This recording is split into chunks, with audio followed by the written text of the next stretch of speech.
प्रशासन को ऐसी क्या दिक्कत हो गई? इन्होंने भेज रखा है बहन जी, हम शांति प्रिय अपना आंदोलन कर रहे हैं और जो अपना हमारे अब देख लो बार लाठीचार्ज कर रहे हैं।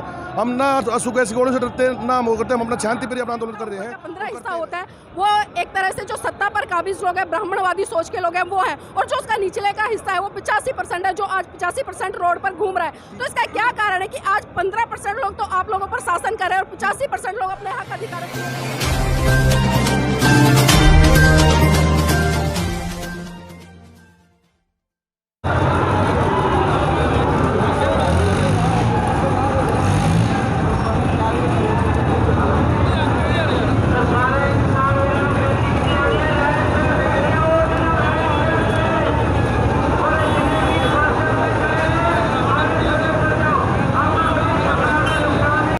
टिकरी बॉर्डर पर लगातार किसानों को पुलिस प्रशासन के द्वारा रोकने का काम किया जा रहा है और लगातार आंसू गैस के गोले और जो वाटर कैनल है उसका भी यूज पुलिस द्वारा किया जा रहा है। तो भाई साहब पहले जानना चाहूंगी आप आए कहाँ से? बहन जी हम अपना शांतिपूर्ण प्रदर्शन कर रहे हैं, ऐसे ही खट्टर सरकार ने किया था। पंजाब वाले जब हमारे भाई आए और आज हम जा रहे हैं तो ये भिड़वाना चाहते हैं ताकि हमारा आंदोलन खराब हो जाए, और हम ऐसा नहीं करेंगे। हमने शांति प्रिय जो इन रूट दे रखा है, रूट तो हमारे रिंग रोड का मांगने का था लेकिन इन्होंने नहीं दिया, फिर भी हमने जो इन रूट दिया हम उस पर जा रहे हैं।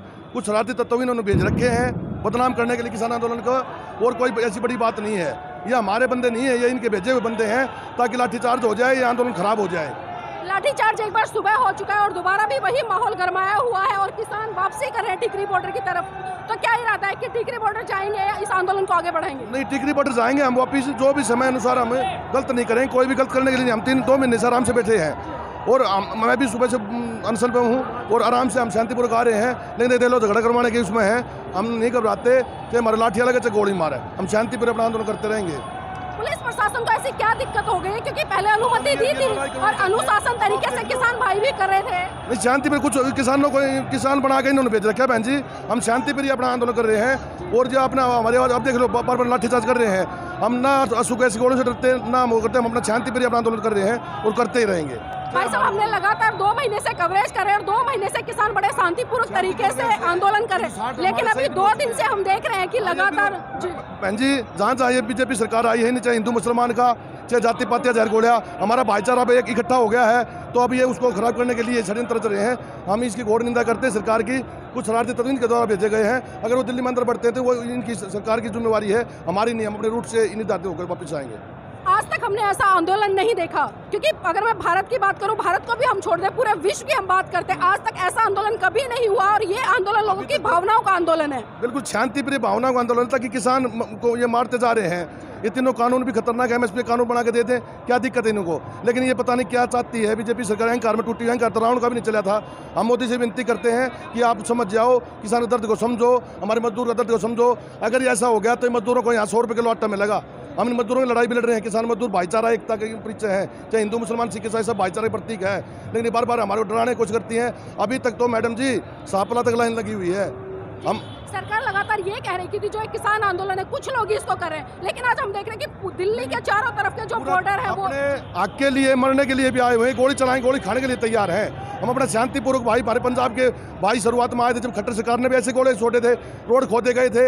अगर हम ऐसा करते थे देशद्रोह केस लगा देते, और इन पर देशद्रोह बनता है क्योंकि सरकारी संपत्ति को इन्होंने पाड़ा है। तो यही विनती करते हैं, ये मोदी सरकार समझ जाए, इनके दर्द को समझें। 3 महीने इनको 4 महीने करीब हो रही है पंजाब वाले भाइयों को तो, और 61वां दिन आज हमारा यहाँ है। हम उन्हें शांतिप्रिय आंदोलन कर रहे हैं। पंजाब हरियाणा भाईचारा है, हमारा बड़ा भाई है। हम उसके जैसे वॉलंटियर भी हमारे हैं।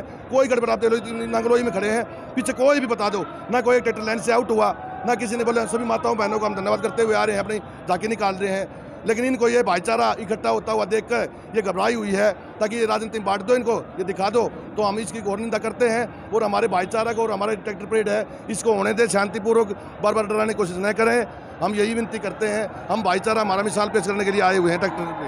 लगातार हम देखते हैं कि अब तक जितने भी आंदोलन हुए हैं सरकार की तरफ से उसको जाति, धर्म, क्षेत्र, भाषा के आधार पर बिगाड़ने का काम किया गया, लेकिन ये एक ऐसा आंदोलन जिसमें हिंदू, मुस्लिम, सिख, ईसाई, बौद्ध, जैन सभी समुदाय के लोग और सभी जातियों के लोग। हमारे मुस्लिम भाई थे पीछे, पानी का, केले का इतना प्रसाद कर रहे थे, चाहे दलित भाई थे हमारे, सभी। ना किसी हमारे इस ट्रैक्टर आंदोलन में कोई भी किसी राजनीति का वो नहीं है। कभी हमारे को चीन का बता देते हैं, कभी पाकिस्तान का बता देते, कभी अफगानिस्तान का बता देते हैं। शर्म आनी चाहिए, सारी इनका भी रिपोर्ट है, तो उनको पकड़ते क्यों नहीं? हमारे किसान यूनियन के नेताओं में झगड़ा करवाना सोचा इन्होंने तो पहले जहाँ भी देखा है ये कोरोना की बीमारी कर रहे हैं। अभी बंगाल में देखो आप, बिहार में कोरोना नहीं था, वो अपने लाखों की हाजिरी में रैली करते थे तो कोरोना नहीं आता। और कोरोना काल में इन्होंने ये कानून ले आए हैं ताकि कोई ना बोल लगा। क्यों जीएसटी लगाई जब कोई नहीं बोला? विपक्ष तो है ही नहीं, विपक्ष अगर होता तो हमने यहाँ आने की जरूरत क्या पड़ती। डॉक्टर अंबेडकर के सपनों का भारत और सर छोटू राम के सपनों का भारत, क्या ऐसा था? उन्होंने कल्पना की थी कि आने वाले समय में किसान इस तरह से सरकार की लाठियां खाने का काम करेंगे? वो उनकी भी आत्मा, तीन बंधु छोटू राम की और अम्बेडकर की आत्माएं वहाँ रो रही होंगी ऊपर देख कर कि किसानों से ज़्यादा लाठीचार्ज, गोले 160 करीब हमारे शहीद हो चुके हैं। और ये तो 2-3 हज़ार आदमी मारने की इनकी साजिश है। मैडम जी आपने देखा होगा हमारे वहाँ सिंधु बॉर्डर पर नहीं, टिकरी बॉर्डर पर देखा होगा आपने, पिस्तौल वाला कल पकड़ा था। परसों एक ट्रक पुलिस की वर्दी पाई थी।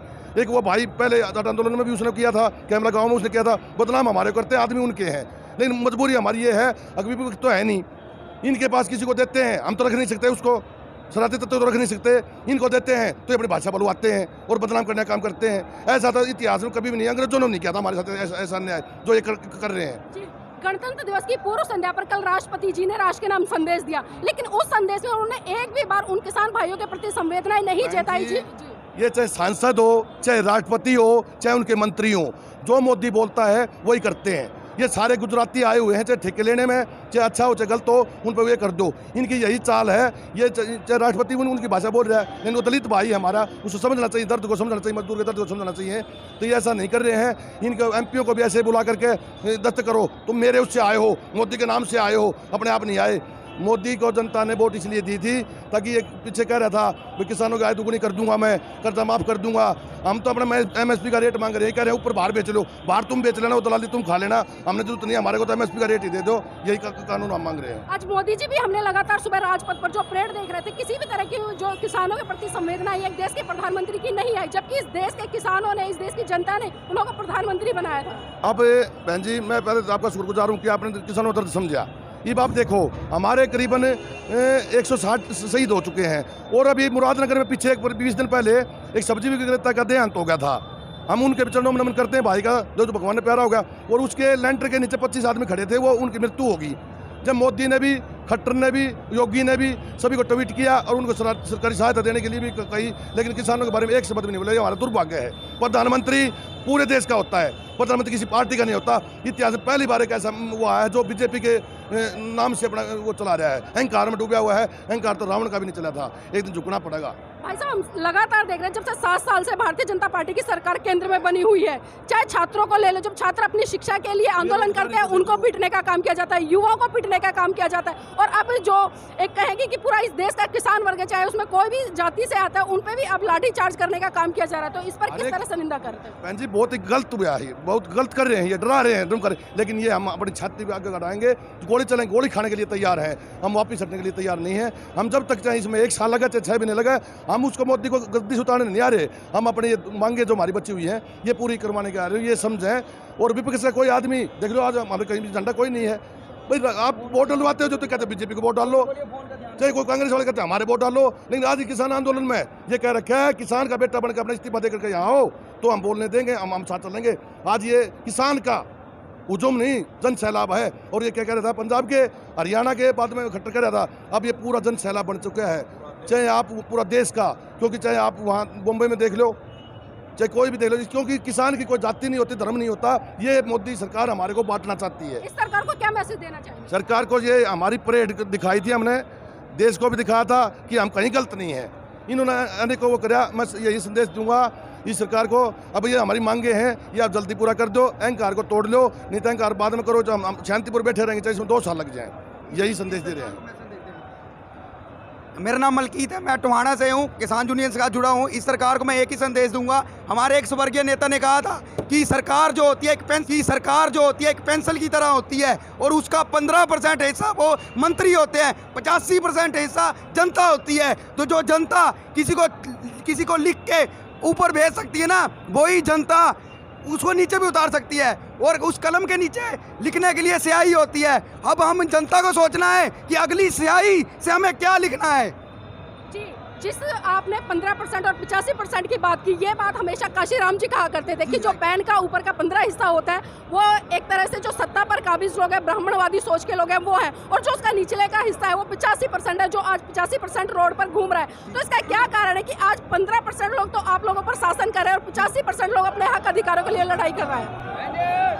ऐसा है मैम, ऐसा है कि मैम ऐसा है कि देखिए, जब इनको वोट चाहिए होते हैं तो ये हमारे पास आते हैं कि हमें वोट दीजिए, लेकिन हमें नहीं मालूम होता है कि इसके मन में अंदर क्या चल रहा है। जब ये सीट के ऊपर, कुर्सी के ऊपर बैठ जाते हैं, उसके बाद ये आम आदमी को भूल जाते हैं। लेकिन अब आम आदमी जाग चुका है, आने वाला टाइम भारत का एक नया भारत तैयार होगा। जो इन्होंने धर्म के नाम पे, जो इन्होंने बेरोजगारी के नाम पे देश को बांटा है ना, अब ये आगे नहीं होगा, आगे एक नया भारत बनेगा।